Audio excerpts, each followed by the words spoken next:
Abra a tua Bíblia no livro de João 14. E esse texto você conhece de cor. Mas eu sempre peço para abrir a Bíblia para não perdermos o costume.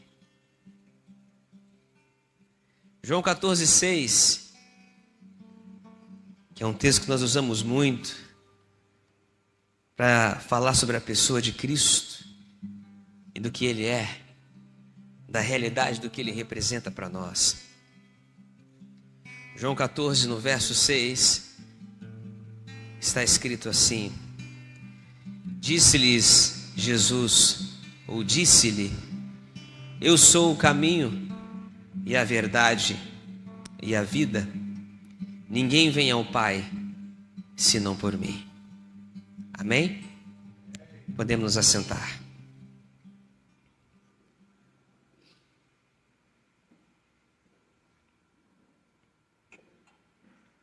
Como todo texto, ele está inserido dentro de um contexto que nós não vamos perder de vista. Mas antes de falarmos a respeito do que esse texto representa para nós, quero falar um pouco a respeito de realidade e verdade. Você sabia que há uma diferença entre essas duas palavras? Qual a diferença entre realidade e verdade? Podemos encontrar numa pesquisa simples que a realidade se refere ao mundo no qual nós estamos inseridos, aí onde você está, onde nós estamos, independente da interpretação humana. Enquanto a verdade diz respeito a uma adequação entre uma afirmação e a realidade. Essa é uma resposta simples. Em outras palavras, a realidade trata do que existe e a verdade é o que se considera verdadeiro em relação à realidade. Podemos também afirmar que a realidade é o mundo físico, ou seja, onde tudo que existe é palpável, é tangível, independente de qualquer interpretação ou crença individual. É o conjunto de objetos, acontecimentos e estado de coisas que existem no mundo. Às vezes você conhece a palavra, mas a sua interpretação, às vezes nos foge um pouco. Se me perguntasse o que é a realidade, sem ter estudado um pouco mais a fundo, às vezes a gente não sabe responder. Mas essa noite eu quero adentrar um pouco mais a respeito disso, mediante o texto que nós lemos e o que o Espírito Santo de Deus há de revelar aos nossos corações. E a verdade? A verdade é a correspondência entre uma afirmação e a realidade. Uma afirmação é verdadeira se descreve corretamente o estado de coisas no mundo. Eu posso afirmar que a água ferve a 100 graus Celsius, porque a física explica isso. Eu posso afirmar que eu estou vestindo uma camisa de cor preta. Você está vendo ela daí? Eu também. Mas se alguém aqui for daltônico, pode ser que não reconheça a cor dessa mesma forma que eu estou vendo. Ou seja, essa realidade pode ser mudada por uma verdade que eu estou vendo de uma forma diferente. A realidade existe independente da nossa percepção ou crença. Já a verdade, ela depende da nossa capacidade de compreender e representar a realidade. Então percebam que a realidade, ela está ali nua e crua, mas a verdade, como uma pessoa daltônica pode ter uma interpretação diferente dela. E a verdade de uma cor para mim pode ser uma, mas para o daltônico pode ser outra, por exemplo. A verdade pode ser uma afirmação como eu disse agora há pouco, a minha camisa é de uma cor. E esse objeto, essa cadeira, onde você está sentado, o lugar onde você está, o ambiente onde você se encontra, tudo isso faz parte da realidade. Mas eu posso ter uma interpretação diferente, uma verdade diferente. Isso nos mostra que a verdade ela pode ser subjetiva, que significa uma interpretação individual, pessoal que você possa ter em relação à realidade. Ou ela pode ser objetiva, ou seja, a verdade objetiva é aquela que é baseada em fatos e evidências. A busca pela verdade envolve a investigação, a análise, para que possamos chegar à análise da realidade, para que possamos chegar a afirmações que se correspondem ao mundo real. Em resumo, a realidade é o que existe, e a verdade é a nossa compreensão e representação da realidade. E o que isso tem a ver conosco, pastor? Tudo. Você vai ter uma interpretação um pouco diferente agora do texto que nós lemos, em João 14, no verso 6, porque esse versículo está inserido dentro de um contexto, dentro de uma realidade que não era nossa naquele momento em que Jesus estava ali com os seus discípulos. O texto diz que, no princípio, conforme a palavra do Senhor, Jesus sabia quem ele era Deus. E isso ficou muito claro em sua caminhada na terra e na expressão daquilo que ele revelava que o mundo não conhecia. E no texto em João 14, especificamente no capítulo de João 14, que é um capítulo extenso, mas até mais ou menos ali o verso 12, onde o texto do verso 6, o nosso texto base está inserido, há um contexto muito interessante porque Jesus está começando a revelar algo para os seus discípulos que eles ainda não entendiam. Uma verdade que de alguma forma iria chocá-los, mas que precisava ser entendida. A realidade é que Jesus estava ali, eles ainda nem entendiam que estavam diante do Deus encarnado. Porque no texto, a partir do verso 1, ele começa: não se perturbe ou se turbe o coração de vocês. Creiam em Deus, creiam também em mim. Porque na casa de meu pai há muitas moradas ou tem muitos aposentos. Se não fosse assim, eu teria dito a vocês: vou preparar lugar para vocês. Jesus estava dizendo uma verdade, mas eles ainda não entendiam isso. E ele diz no verso 3: e quando eu for e preparar lugar, voltarei e vos levarei para mim, para que vocês estejam onde eu estiver. Vocês conhecem um caminho para onde eu vou. E aí ele declara uma verdade que logo em seguida vem uma pergunta da parte de Tomé: Senhor, não sabemos para onde vais, como então podemos saber o caminho? E é onde entra o verso 6, o nosso texto base. Jesus então responde a Tomé e a todos que estavam ali presentes ouvindo: eu sou o caminho, a verdade e a vida. Ninguém vem ao Pai a não ser por mim. E aí, ele continua dizendo: se vocês realmente me conhecessem, conheceriam também o meu Pai. E agora ele faz uma afirmação: já agora vocês o conhecem e o têm visto. Se você tinha dúvidas que Jesus nunca afirmou que ele era Deus, aqui está uma prova cabal. Jesus declarou abertamente para eles: se vocês realmente me conhecessem, conheceriam também o meu Pai, já agora. E essa era a realidade naquele momento. Essa é a realidade hoje, porque isso não mudou. Vocês o conhecem e o têm visto. Para eles era uma realidade, para nós uma verdade. Para eles uma realidade, uma verdade. Para nós uma verdade, porque nós não estávamos lá, não podemos, hoje nós ainda não podemos ver a Cristo como ele se apresentou naquele momento. Hoje ainda não podemos tocá-lo como os discípulos poderiam tocá-lo. E Jesus faz essa afirmação. E aí vem outro questionamento. Filipe então vira para o Senhor e pergunta: Senhor, então mostra-nos o Pai, isso nos basta. Jesus então responde: você não me conhece, Filipe?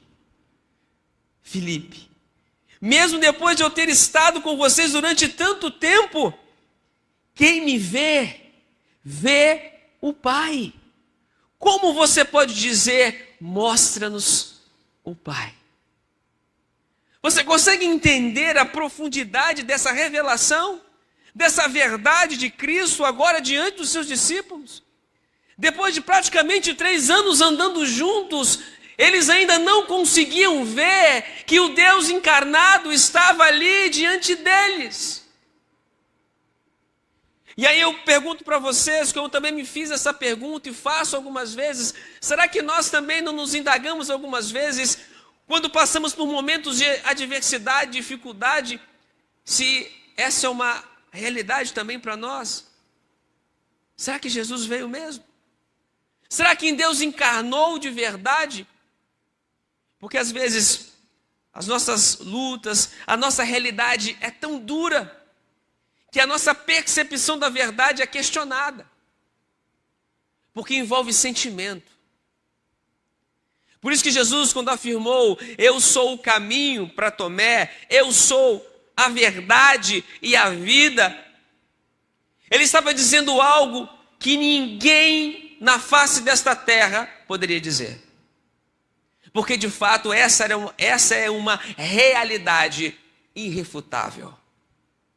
Ele de fato é o caminho, ele de fato é a verdade plena, pura, revelada. Ele é a vida, porque sem ele não existiria nada do que existe, como diz a palavra. Porque tudo que foi criado por meio dele. Porque ele é o verbo vivo, a palavra revelada, que trouxe à existência tudo o que não existia. E aí a gente começa a entender na simplicidade do texto, pois ele continua. Você não crê que eu estou no Pai e que o Pai está em mim? Que as palavras que eu digo não são apenas minhas, ao contrário, o Pai que vive em mim, mais uma vez Jesus afirma, o Pai que vive em mim está realizando a sua obra. Creio em mim quando digo que estou no Pai e que o Pai está em mim.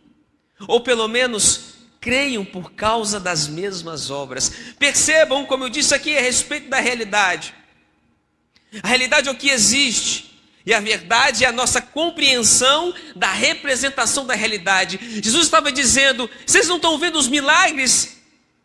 Essa é a realidade daquilo que eu sou.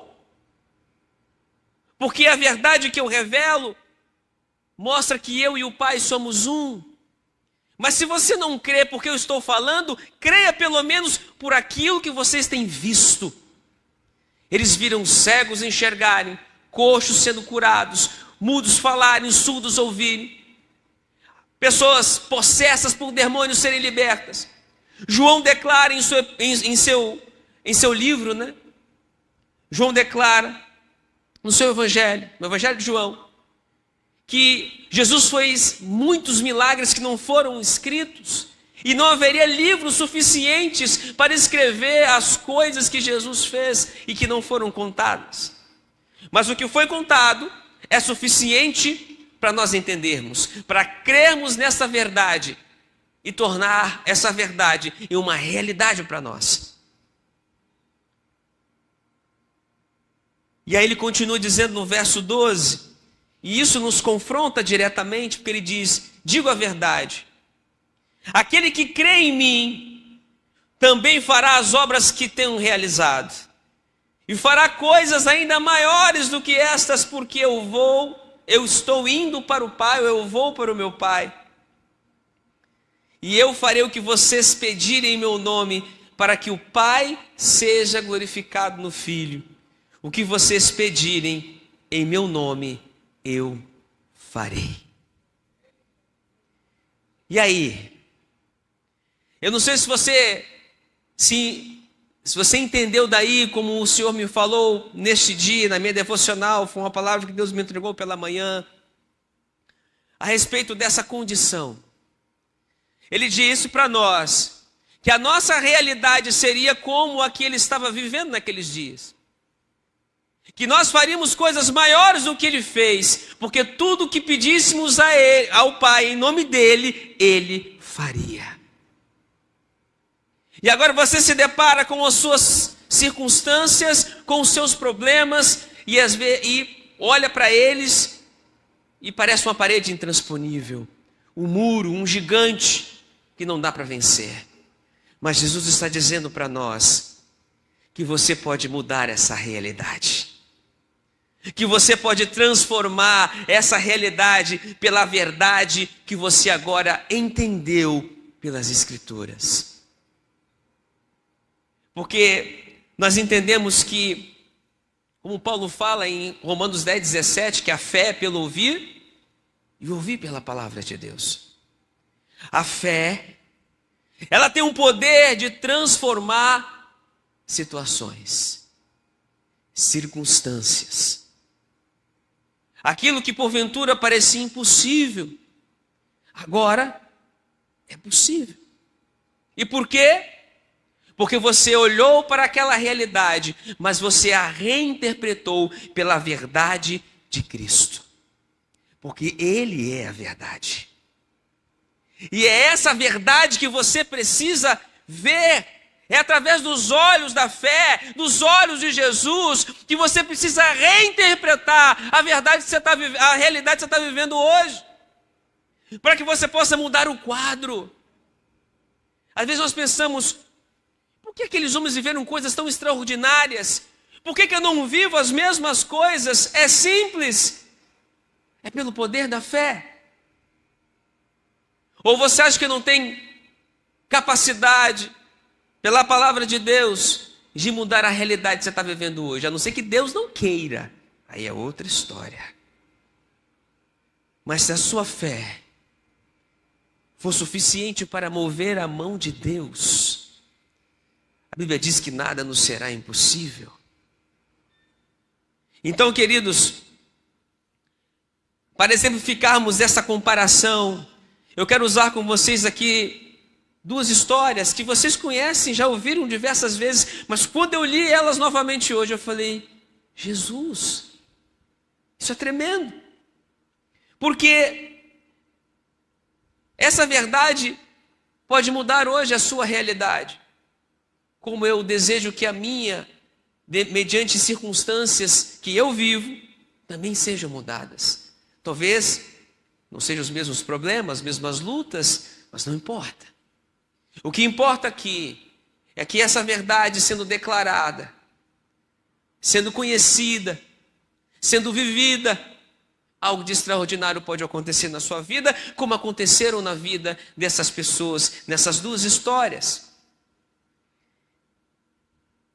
Em Mateus 9, do verso 18 ao 26, em Marcos 5, do verso 21 ao 43, e em Lucas 8, do verso 40 ao 56, nós temos as mesmas histórias, narradas por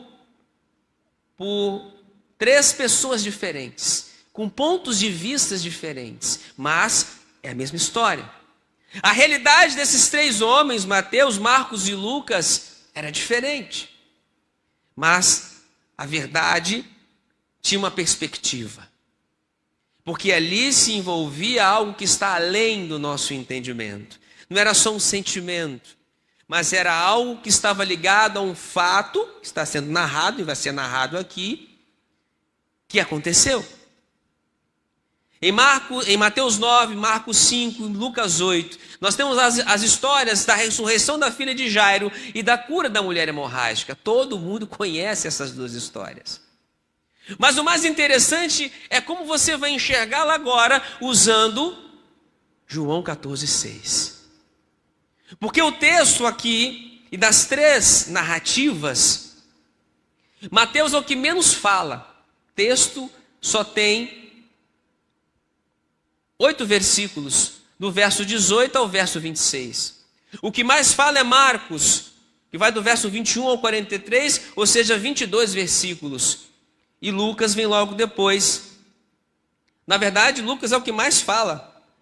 Lucas vem logo depois com 16 versículos. Então, Mateus fala menos, o Marcos é o que mais fala, e Lucas fica no meio do caminho ali. Mas não importa. Porque o que eles apresentam como realidade, do ponto de vista daqueles de Jairo, do ponto de vista da mulher, um fluxo de sangue, da mulher hemorrágica, foi uma verdade que se revelou na vida deles. E pode ser uma verdade que se revela também nessa noite na sua vida. Porque eu não sei, não conheço o seu problema, a circunstância que você está vivendo, mas eu conheço aquele que pode transformá-la. Que pode transformar a realidade que você está vivendo hoje em algo infinitamente melhor. E é isso, e foi com isso que eu fui impactado.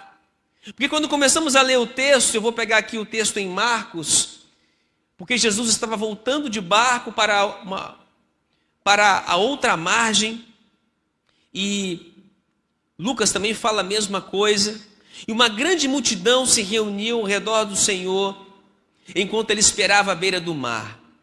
Então chegou ali um dos dirigentes da sinagoga, chegou ali um homem chamado Jairo, vendo Jesus, a Bíblia diz que ele prostrou-se aos pés de Cristo, e lhe implorou insistentemente: minha filhinha está morrendo, vem, por favor, e impõe as mãos sobre ela, para que seja curada e que viva.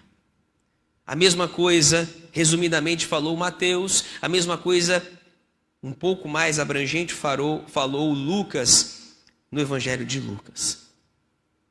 E o interessante é que estava ali aquele que podia transformar aquela realidade. A realidade de Jairo era que ele tinha uma notícia terrível, uma notícia que nenhum pai, nenhuma mãe gostaria de ouvir, que um filho estava condenado à morte por uma doença. Mas aquele homem se colocou diante de Cristo e disse: Senhor, a minha filhinha, ela está doente. E para quem que ele falou isso? Vamos lá em João 14,6, para a verdade. Jesus é a verdade revelada. Ele era a única pessoa que podia fazer a diferença. E não só isso. Estava ali também aquele que é o caminho. Senhor, vá até a minha casa. Jesus: sim, eu vou com você. Enquanto o caminho estava sendo trilhado ali, né? Enquanto Jesus acompanhava Jairo, no pedido que ele fez, indo para a casa dele, para poder curar a sua filha, aconteceu um outro fato, uma outra circunstância, uma outra história, atropelou o caminho, ou chegou no caminho, e você conhece muito bem essa história.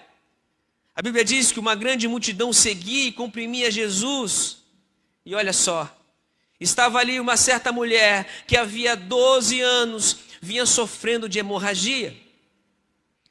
Ela padecera muito sobre o cuidado de vários médicos e gastara tudo o que ela tinha. Mas em vez de melhorar, só piorava. Jairo tinha uma realidade. Sua filha estava doente. E ela tinha 12 anos. Ali jazia uma mulher que há 12 anos sofria de um problema de saúde.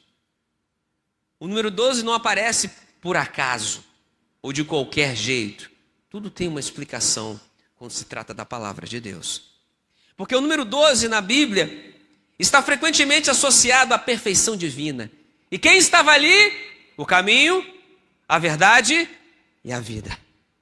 Aquele que é santo, aquele que é perfeito, aquele que pode todas as coisas, aquele que é a plenitude, ou detinha a plenitude do Deus, o Deus encarnado estava ali. Ele também representa o governo de Deus e a ordem divina sobre ele. E Jesus diz: toda a autoridade me foi dada, nos céus e na terra. Entende como a palavra de Deus é perfeita? Alguns exemplos que encontramos quando falamos sobre as 12 tribos de Israel, os 12 discípulos de Cristo, os 12 portões de Jerusalém, o número 12 não estava ali à toa, porque ele representa a perfeição divina, a plenitude, o Deus encarnado estava ali.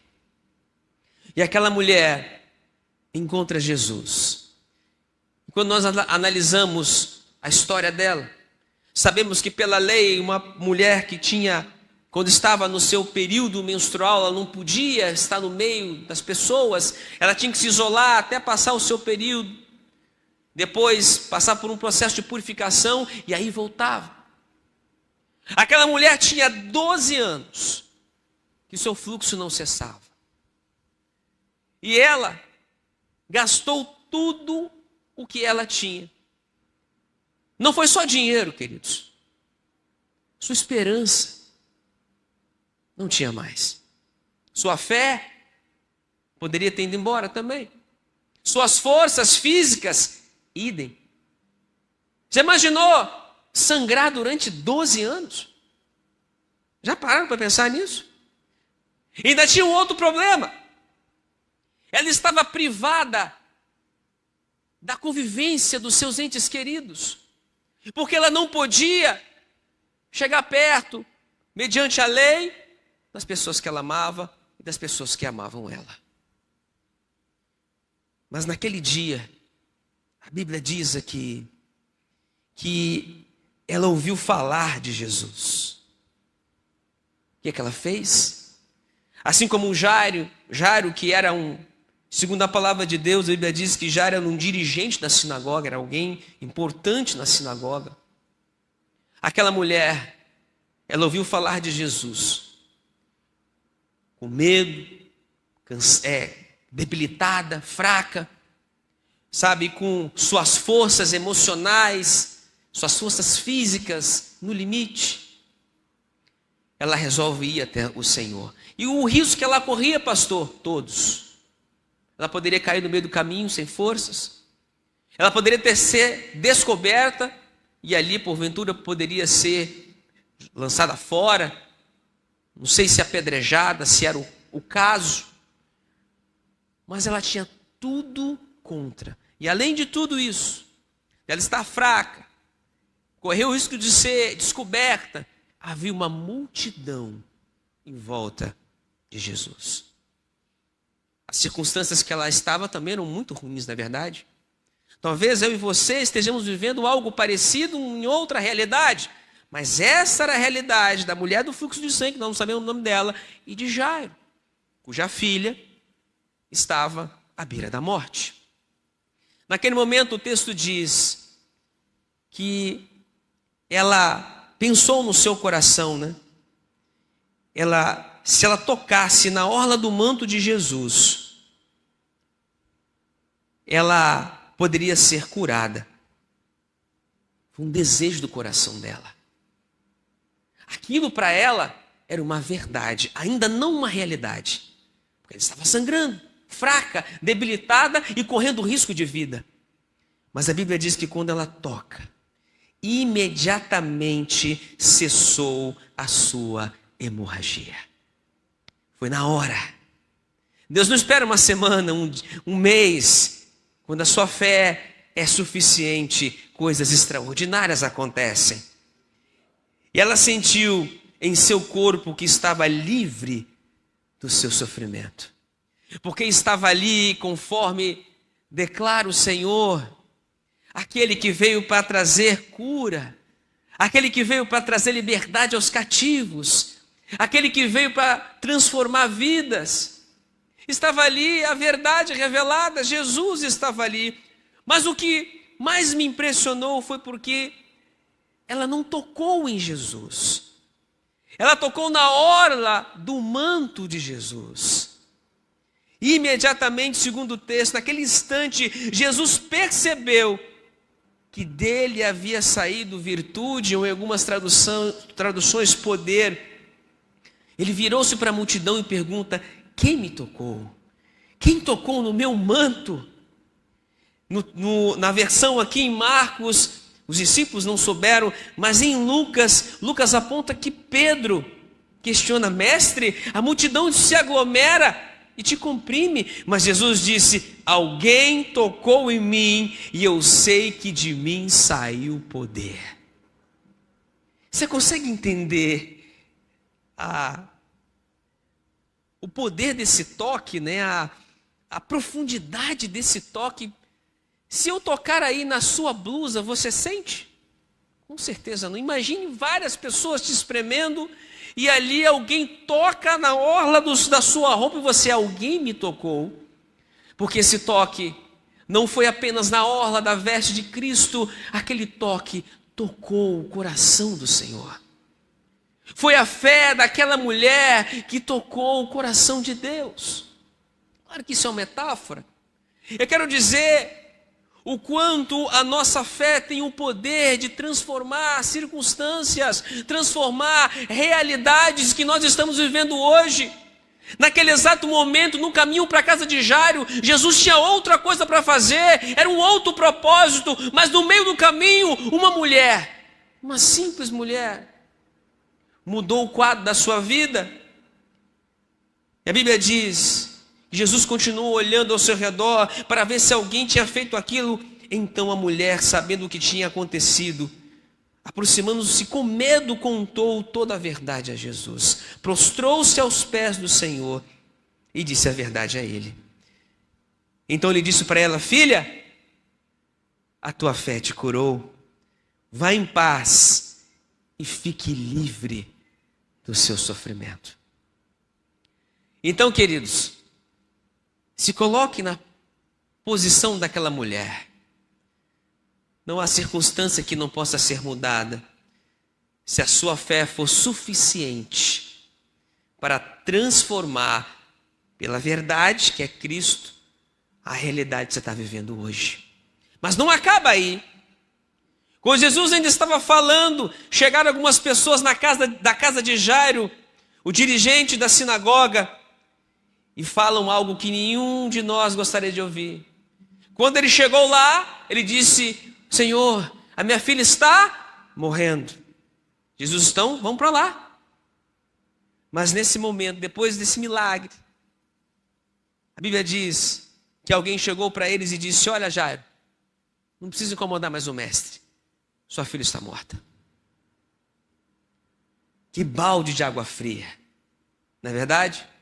Quantas vezes você está no caminho, na direção qual Deus te ordenou, e tem uma multidão, tem circunstâncias contrárias, e sempre vão chegar aqueles que vão tentar esfriar a sua fé, que vão tentar impedir a sua caminhada, que vão tentar interferir em sua perseverança, vão roubar de você a esperança. Mas ali estava a verdade. E Jesus, então, vira para Jairo e diz assim: não tenha medo, Jairo, tão somente creia. Você entende como a fé está diretamente relacionada a isso? Tão somente creia. Crer, como diz lá em Hebreus, no capítulo 11, no verso 1, fé é a dúvida. Não, é a certeza daquilo que se espera, na prova das coisas que não se veem. Jesus disse para ele: olha, não dê ouvidos a essa notícia. Vão tentar dizer para você: olha, o que te falaram lá atrás não vai acontecer. Mas se a verdade está com você, você tem o poder de mudar a realidade. E foi exatamente nesse ponto que, a partir de agora, Jesus não deixa mais ninguém segui-lo, a não ser Pedro, Tiago e João, o irmão de Tiago. E mais, quando ele chega na casa de Jairo, havia muitas pessoas ali desesperadas, chorando. E quando disseram: por que esse alvoroço todo? A criança está morta. Jesus diz: não, ela não está morta, mas dorme. Tanto no livro de Marcos como no livro de Lucas, muitos começam a rir e escarnecer de Jesus, de Cristo. Quantos não riem da verdade hoje? Mas quantos vão chorar amargamente quando essa verdade se descortinar diante deles? Enquanto muitos estão rindo e você sofrendo, porque você está vivendo o caminho para o qual Deus te chamou, te ordenou, não temas, somente creia. Deixa eles rirem. Mas eu aprendo uma coisa com esse texto. Tire da sua vida todos os incrédulos, todos aqueles que não partilham da sua fé, que não partilham da sua verdade. É claro que eu preciso pregar essa verdade. Pregar é uma coisa, viver é outra coisa. Eu preciso pregar e viver, mas eu preciso selecionar quem anda comigo. Porque nem todos vão andar na sua fé, nem todos vão crer no que você crê. Pelo contrário, é muito comum, e isso eu ouvi de um desses filósofos modernos, muito conhecido aí, e interessante o que ele fala. Se você quer saber de fato quem é seu amigo, não diga para essa pessoa que você está doente. Geralmente, quando você diz assim, olha, estou passando por um problema, eu estou doente, eu estou numa dificuldade, as pessoas têm a tendência a ter misericórdia, né? Ser bom, né? Mas é só porque você está mal. É só para dizer assim, não, eu sou uma pessoa boa, tenho orgulho de ser bom, né? Tem gente que é assim. Mas se você quer ver realmente quem é seu amigo, diga para aquela pessoa que você está muito bem, que você está prosperando, e olha bem para ela. Geralmente as pessoas que não gostam de você, o semblante muda, sabe por quê? Porque o corpo fala. Muitas vezes o coração, a boca fala, né? Daquilo que o coração está cheio, né? Mas a Bíblia fala que, Isaías fala isso, Jesus usa esse termo, que muitos me honram com os lábios, mas o coração está longe de mim. As pessoas conseguem falar algo cujo coração está dizendo outra coisa. Mas o corpo, ele não mente. A verdade, ela sempre prevalece sobre a mentira. Por isso, quando se diz que que a mentira tem perna curta, isso é verdade. E é por isso que quando você fala que você está bem, olha para a pessoa, aquilo que está dentro dela é mais forte do que aquilo que está nos lábios dela. E ela começa a reverberar aquele sentimento de inveja, de raiva, ou sei lá de quê contra você. Porque as pessoas que não te amam, que não partilham da mesma verdade, da mesma fé, elas querem te ver para baixo. Simples assim. E aí Jesus entra no quarto, segundo a palavra, e chamou os pais da menina, porque os únicos interessados em ver ela bem eram os pais.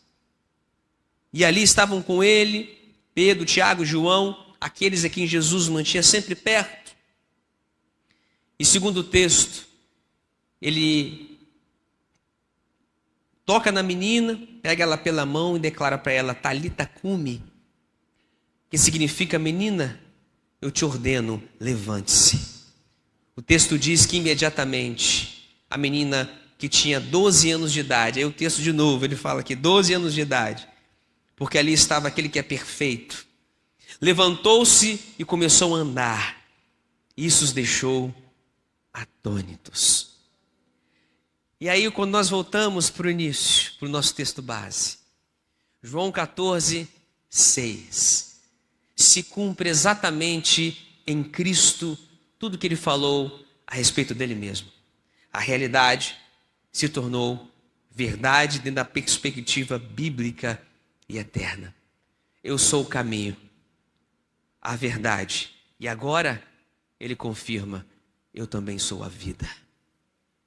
Porque ali estava uma menina morta. Em Lucas em Mateus, o texto termina dizendo, para ele não dizer nada do que tinha acontecido, né? Jesus estava naquela dizendo, olha, não diga nada para ninguém, e mandou que não dissessem nada para ninguém, e que desse alguma coisa de comer para a menina. Mas em Lucas, a Bíblia diz aqui, que o espírito dela voltou, e ela se levantou imediatamente. Foi o que aconteceu com o seu amigo Lázaro, morto há 4 dias. Quando Jesus declara, manda primeiro tirarem a pedra, e declara: Lázaro, vem para fora. Jesus dá uma ordem, porque Ele é o autor da vida. Ele é a vida. E a vida volta para Lázaro já com o corpo em adiantado estado, que já cheirava mal. E ali Jesus ressuscita Lázaro, porque Ele é o caminho, a verdade e a vida. E agora você entende por que a realidade ela pode ser transformada por uma nova perspectiva da verdade. E é essa verdade que eu vos prego nesta noite. Eu não sei como está a sua vida, mas mediante esta verdade revelada, querido, eu creio que você pode mudar as circunstâncias que você está vivendo hoje. E esse é o propósito de estarmos aqui reunidos no nome do Senhor. Para que por meio da fé, graça, oração, nós possamos transformar aquilo que hoje parece uma realidade intransponível, impossível, pastor. Pode ser para mim e para você, mas mediante esta verdade, eu creio que algo sobrenatural pode acontecer na sua vida. Você crê? Então vamos orar em nome de Jesus. Eu queria que você ficasse de pé.